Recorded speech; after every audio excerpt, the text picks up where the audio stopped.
নতুন বাইকার ভাবছেন একা একা কীভাবে সাজেকে যাবেন, কিভাবে পাহাড়ি সেই ঢাল, পাহাড়ি সেই বাঁকগুলি আপনি ক্রস করবেন। ভয় পাওয়ার কিছু নাই। আমিও প্রথম সাজেকে একলা একলাই গেছিলাম।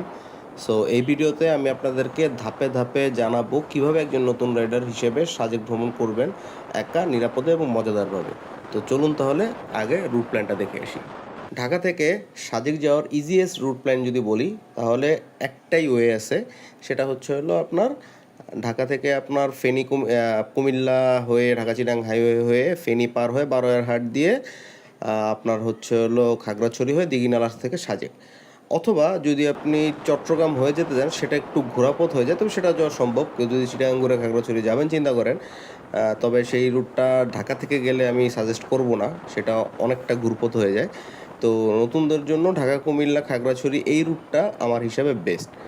আর এই রুটটা যদি আপনি ইউজ করতে না চান তাহলে আমি একটা অন্য রুটের প্ল্যান হলো আপনাদের দিতে পারবো, সেটা আমার আই বাটনে যে প্লে লিস্টটা দেওয়া আছে সেটা আপনারা চেক করে আসতে পারেন। ওখানে আমার ঢাকা টু সাজেক তানাক্কাপাড়ার পুরো ট্যুরের ভিডিওটা ওখানে পেয়ে যাবেন।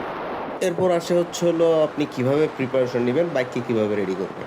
বাইক চেক আপের যেই বিষয়টা সেটা আমি আমার সব ভিডিওতে আপনাদেরকে মোস্ট ইম্পর্টেন্ট হিসেবে চিহ্নিত করাই দিছি। তারপরেও যদি আপনারা সেটা না করেন, এটা আপনাদের ব্যর্থতা। আমি সম্পূর্ণরূপে আপনাদের ব্যর্থতা দিব, কারণ একটা লম্বা ট্যুরের আগে, ট্যুরের মাঝখানে বিপদে পড়ার থেকে আগে আপনার কিছু টাকা খরচ হলেও চেক করে নেওয়া ভালো। যেমন ব্রেক, ক্লাচ, গিয়ার এগুলি ঠিকমতো কাজ করতেছে কি না, টায়ার প্রেশার ঠিক আছে কি না, টায়ার প্রপারলি গ্রিপ করতে পারতেছে কি না, ফুয়েল ট্যাঙ্কে ফুয়েল ফুল আছে কি না, কিছু আপনার অয়েল অকটেন বুস্টার নিয়ে নেওয়া, কারণ বাইরের খোলা তেল ভরতে হতে পারে। সাজেক গেলে খোলা তেল ভরাটাই আপনার ম্যাক্সিমাম পড়বে। তারপর আপনার টুল kit, chain loop, plug, fuse এগুলো ঠিক আছে কিনা সবই আপনাকে চেক করে নিতে হবে। তো আমি সাজেস্ট করবো 150 সিসি বা তার বেশি বাইক নিয়ে পাহাড়ের রাস্তায় যাওয়া, কারণ আপনি অনেক ভিডিও দেখবেন যে লোকালরা 125 সিসি 100 সিসি বাইক নিয়ে উঠতেছে, কিন্তু আপনি তো লোকাল না। সো 150 সিসি অ্যাভাব যদি নিয়ে যান সেক্ষেত্রে আমার মনে হয় ভালো হয়। আমি নিজে জিক্সার আমার এই বাইকটা নিয়ে গেছি 155 এবিএসটা। সো আপনারা ওটা নিয়ে যাওয়াই আমি সাজেস্ট করব। সো এবং ফুল ট্যাঙ্ক ফুয়েল নেওয়াটা জরুরি। এবং আমি সাজেস্ট করব তেলের ক্ষেত্রে হলো আপনি সাজেকে খোলা তেলের বেটার পাম্পের থেকে নেওয়ার থেকে। আমাদের সাথে কার্বোরেটর একটা বাইকই হলো খোলা তেল নেয় নাই, আমি খোলা তেল নিছি। আমার এফআইএ সুপার সার্ভিসে সুপার মাইলেজ পাইছি আমি, কিন্তু যারা পাম্প থেকে তেল নিছে তাদের কার্বোরেটর গাড়ি ধাক্কাইছে রাস্তায়। সো এটা একটু মাথায় রাখবেন। সো খোলা তেল নিতে পারেন, ওখানে খোলা তেল ভালোই পাওয়া যায়, জিজ্ঞেস করে একটু মানুষের থেকে জিজ্ঞেস করে তারপর নেবেন। এরপর আসে আপনি কি কি ডকুমেন্টস আপনার সাথে রাখবেন। ডকুমেন্টসের মধ্যে কিছু বেসিক ডকুমেন্ট তো আছে, ড্রাইভিং লাইসেন্স, আপনার ট্যাক্স টোকেন এবং গাড়ির স্মার্ট রেজিস্ট্রেশন কার্ড অথবা অ্যাকনোলেজমেন্ট স্লিপ, এগুলি তো আপনাকে বাইকের জন্য মাস্ট লাগবেই। তবে আমি সাজেস্ট করবো, যেহেতু পাহাড়ি এলাকায় যাচ্ছেন, এনআইডি বা পাসপোর্টের ফটোকপি রাখা উচিত। অরিজিনাল এনআইডি রাখতে পারলে খুবই ভালো। দু এক কপি ফটোকপি করে নিয়ে যাবেন, কেননা ওখানে আপনার আর্মি ক্যাম্পাসে, বিজিবি ক্যাম্পাসে, আমার কাছে যদিও দেখতে তারা চায় নাই, কিন্তু যদি চায় তাহলে অবশ্যই আপনাকে দেখাইতে হবে। এবং ওখান থেকে যদি আপনি অন্য কোনো রুটে বের হন তাহলে অনেক ক্ষেত্রে দেখা গেছে, যেমন বান্দরবান রুটে আসলে কিছু জায়গায় আপনার কপি রাখে, তো দু এক কপি নিজের কাছে সেফটি হিসেবে রেখে যাবেন, তাতে হ্যাসেলের থেকে বেঁচে যাবেন। আর টিপস হিসেবে বলবো, আর্মি বা বিজিবি যখন আপনাকে ধরবে, হাসি মুখে ভদ্রভাবে কথা বলেন, ভদ্রভাবে সব দেখান। আর্মিরা খুবই কন্ট্রোলড আর হেল্পফুল। আপনি যদি ভদ্রভাবে তাদের সাথে কি বলে কোঅর্ডিনেট করেন, তারা আপনাকে যথেষ্ট সাপোর্ট দিবে। কিন্তু আপনি যদি একবার তারামি করেন, তারা আপনার থেকে বড় ঘাটতারা। আচ্ছা, মূল বিষয়টাই ভুলে গেছি। মূল বিষয়টা হলো যে এসকর্ট কখন ধরবেন। এসকর্ট হয় দুইটা, একটা হয় সকাল 10:30টার দিকে, একটা হয় দুপুর 2:30টা থেকে 3টার দিকে। এটা আপনার ডে লাইটের উপর কাউন্ট করে। শীতকালে একটু আগায় যায়, গরমকালে আবার নর্মাল 3টা 3:30টার সময় চলে যায়। তো এটা 15-20 মিনিট এদিক সেদিক হতে পারে, এটা ওই দিক থেকে নামার সময়টাও কাছাকাছি। সো আমি আপনাদেরকে সাজেস্ট করবো, আমি যেটা করছিলাম, আমি সাজেক গেছি পরের দিন, আমি খাগড়াছড়ির আশপাশ ঘুরে খাগড়াছড়ি থাকছি, পরের দিন ফার্স্ট এসকর্ট ধরে সাজেক চলে গেছি। সো এটা হইলে আপনার হলো তাইলে ওভারঅল পুরো দিনই পাচ্ছেন আপনি। আর যদি না হয় তাহলে আপনাকে ঢাকা থেকে রাতে রওনা দিতে হবে। রাতে এই কারণে বললাম, যতই ভোরে আপনি রওনা দিয়ে যাওয়ার চেষ্টা করেন, পাহাড়ি রাস্তায় সকালবেলা কুয়াশা টোয়া থাকে। আমি ফুল কুয়াশার মধ্যে আসছি, আমার প্লে লিস্টে আপনারা যে দেখতে পারেন। পাহাড়ি রাস্তায় আপনি ওভারঅল টানতেও পারবেন না, পাহাড়ি রাস্তায় সময়ের ক্যালকুলেশন অ্যাকচুয়ালি মিলবেও না। সো চেষ্টা করবেন যে রাতে রওনা দিতে। রাতে গ্রুপ হলে রওনা দিবেন, সিঙ্গেল হলে রাতে রওনা দিতে আমি না করব। সিঙ্গেল হলে আপনি দিনেই রওনা দিয়ে 3টা স্কোরটা ধরতে পারেন চাইলে। সকাল সকাল রওনা দিলে 6টা, 5:30, 6টার সময় যদি রওনা দেন 3টার স্কোর আপনি ধরতে পারবেন।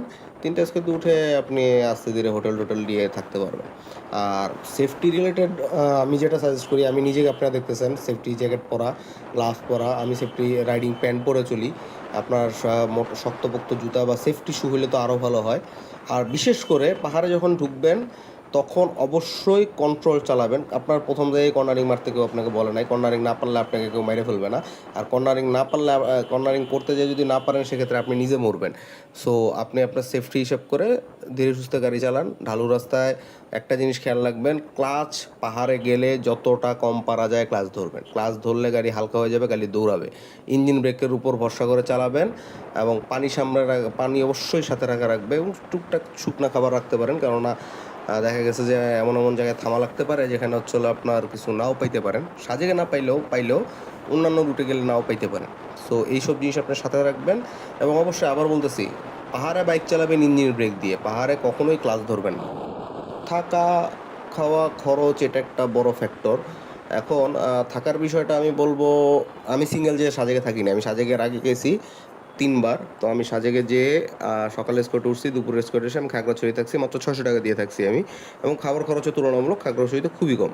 কিন্তু সাজেকে থাকলে খাওয়ার খরচ এবং আপনার থাকার খরচ সবই বেশি, এটা আপনাকে মেনে নিয়ে যেতে হবে। একজন হলে এটা একটু টাফ হয়ে যায়। একজনের জন্য আপনার মেগাদ্রি রিসোর্ট আছে, মেঘপুঞ্জি আছে, ক্লাউড রিসোর্ট আছে, এরকম আরও অনেক রিসোর্ট আছে। সবই আপনি হচ্ছে 1000 থেকে শুরু করে 6000, 7000, 8000 টাকা পর্যন্তও পাবেন। আর এই জিনিসটা আপনি সবসময় সিঙ্গেল গেলে চেষ্টা করবেন উইকেন্ডে না যাওয়ার। উইকেন্ডে যদি যান তাহলে আগে থেকে রিসোর্ট বুক করে যাবেন। যদি না যান সেখানে যে রিসোর্ট পাইতেও আপনার সমস্যা হবে, পাইলেও আপনি হিউজ প্রাইজে নিতে হবে। সো এটা অ্যাভয়েড করার চেষ্টা করবেন। আর খাবারে ওখানে সবচেয়ে আকর্ষণীয় হচ্ছে আপনার ব্যাম্বো চিকেন। আর ব্যাম্বো চিকেন, বিফ বারবিকিউ, এই দুইটাই সবচেয়ে আকর্ষণীয়। তবে ওদের ওখানে প্যাকেজ পাওয়া যায় প্রতিটা, ভাত, ডাল, আলু ভর্তার সাথে হচ্ছে আপনি যে আইটেমটা নেন। তো ওই প্যাকেজগুলি অ্যাপ্রক্সিমেট 150, 200, 250 এরকম পড়ে। আমি খুব সম্ভব আমি প্যাকেজ নিয়ে নিই তো লাস্টের বার, যে এই জন্য লাস্ট প্যাকেজটা বলতে পারলাম না। আমি ব্যাম্বো চিকেন আর ভাত নিয়েছিলাম, ভাত ডাল। ওটা আমার অ্যাপ্রক্সিমেট 650, 700 টাকার মতো পড়ছিল। তো অ্যাভারেজে ধরেন 200 টাকা শুরু করে 1000 টাকার মধ্যে হচ্ছিল আপনি একবেলা খাইতে পারবেন। এটা আপনার কি খাবেন সেটার উপরে ডিপেন্ড করে। সো ওইভাবে প্ল্যান করে অবশ্যই আগে দাম জেনে বুঝে তারপরে খাবেন। এখন তো অনেক কিছুর জ্ঞান দিলাম, তবে সবচেয়ে ইম্পর্টেন্ট যে জিনিসটা আমার কাছে একজন সোলো রাইডার হিসেবে, একটা বাইক ট্যুরের জন্য কী কী জিনিস আপনার কাছে ম্যান্ডেটরি, আমি কী কী নেই: একটা রেইনকোট, একটা পাওয়ার ব্যাঙ্ক, একটা ফার্স্ট এড কিট, একটা টর্চ, কিছু শুকনা খাবার, বাদাম বিস্কুট, মোবাইল চার্জার, কেবল, এগুলি খুবই ইম্পর্ট্যান্ট জিনিস। এবং অবশ্যই বাইকের জন্য chain loop is a must. Chain loop, WD-40, এগুলো যাতে ব্যাগে থাকে। আমার ব্যাগে সবসময় থাকে। আমি যে আমার এই লাস্ট বান্দরবন টুনটা যদি আপনারা দেখেন, তাহলে সেখানে আমি অলমোস্ট 7.5 ঘন্টা ননস্টপ বৃষ্টিতে ভিজছি। আমি কিন্তু ভিজি নাই, আমার কাছে রেইনকোট ছিল। সো এই জিনিসটা মাথায় রাখবেন যে এই জিনিসগুলি যেটা লিস্টে বললাম এগুলো অবশ্যই দরকার। আর লাস্ট যেটা বলতে হয়, সাজেকে একা যাওয়া, বাইকে যাওয়া আপনার জন্য একটা লাইফ টাইম অ্যাচিভমেন্ট হবে, আমার কাছে হয়েছে। এবং মেইনলি আমি গেছিলাম সাজেকে 0 পয়েন্টে ছবি তুলছি, আমি সেকেন্ড স্পটে নেমে চলে আসছি। সো এটা আপনাকে মানে একটা শর্ট টিপস যদি আমি বলি, trust your self and enjoy the ride. এই ছাড়া আর কিছু বলার নাই। আপনার নিজের উপরে, আমিও পারবো কি পারবো না কনফিউশন ছিলাম, কারণ আমার ফার্স্ট পাহাড়ের রাইড, কিন্তু আমি সফলভাবে আসছি, আমি কোনো প্যারা ছাড়া দিয়ে আসছি। আপনারাও পারবেন, just be your self and enjoy the ride. কোনো ছাপড়িগিরি করার কোনো প্রয়োজনীয়তা নেই। আর ভিডিওটা ভালো লেগে থাকলে অবশ্যই একটা লাইক দিবেন, বন্ধুদের সাথে শেয়ার করবেন এবং নুব রাইডারকে সাবস্ক্রাইব করতে ভুলবেন না। দেখা হবে পরবর্তী অ্যাডভেঞ্চার রাইডে ইনশাল্লাহ। খুব শীঘ্রই দেখা হচ্ছে ইনশাল্লাহ। এরপরে একটা 3 দূর প্ল্যান আছে, সেখানে আপনাদের সাথে দেখা হবে। তো টিল দেন, গুড বাই, খোদা হাফেজ। এবং এই টাইপের শর্ট ভিডিও দেখতে চাইলে অবশ্যই নুব রাইডারের সাথে থাকেন।